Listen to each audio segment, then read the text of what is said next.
ఒక్కోసారి మన జీవితానికి అసలు విలువే లేదు అనిపిస్తూ ఉంటుంది గదా. అలాంటప్పుడు ఏం చేయాలి? ఈరోజు మనం చెప్పుకోబోయే కథ సరిగ్గా అలాంటిదే. తన విలువ ఏంటో తెలుసుకోదానికి ఒక వ్యక్తి చేసిన ప్రయాణం గురించి. ఇది మనందరికీ ఎంతో స్ఫూర్తినిచ్చే ఒక అద్భుతమైన కథ. కథ మొదలవ్వడమే మన కథానాయకుడి మాటలతో.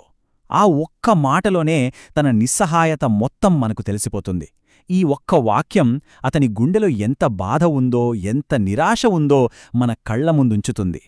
కథలోకి వెళ్తే ఇక్కడ మనకు ఆనందుడు అనే ఒక యువకుడు కనిపిస్తాడు. తను ప్రేమించిన అమ్మాయి మల్లిక తన ప్రేమను కాదనడంతో ఇక బతకడం అనవసరం అనుకుంటాడు. జీవితాన్ని ముగించుకోవడానికి సిద్ధపడతాడు.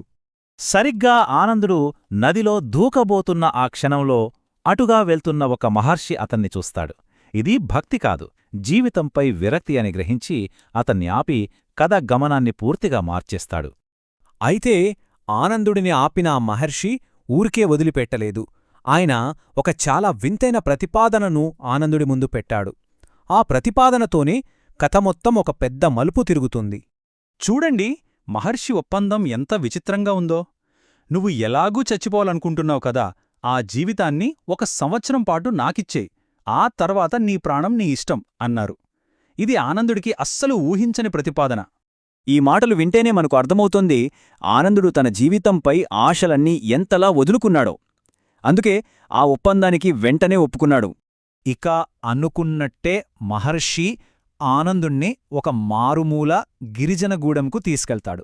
అక్కడే అతను 1 సంవత్సరం గడపాలి. అతని జీవితంలో రాబోయే మార్పుకు ఇదే వేదిక కాబోతోంది. మొదట్లో ఆ గూడెం వాళ్ళతనికి ఎంతో సేవ చేశారు. కాని ఏ పని లేకుండా అలా గాలిగా కూర్చోవడం ఆనందుడికి నచ్చలేదు. ఏదో తెలియని అసంతృప్తి అతనిలో మొదలైంది. ఏదో ఒకటి చెయ్యాలనే తపన స్టార్టయింది.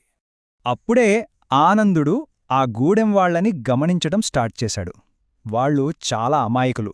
వాళ్ల సమయమంతా వేట, నిద్రకే సరిపోతోంది.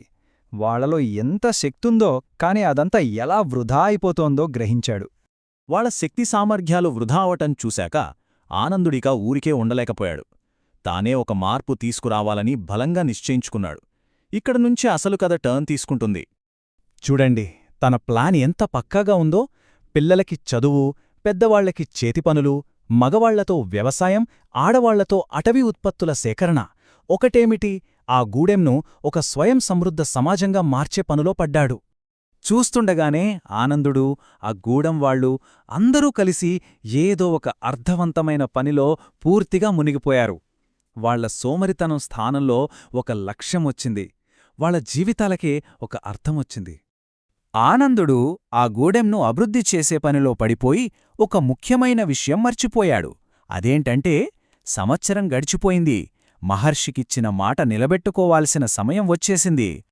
అప్పుడు మహర్షి తిరిగి వచ్చి చాలా సూటిగా అడుగుతాడు.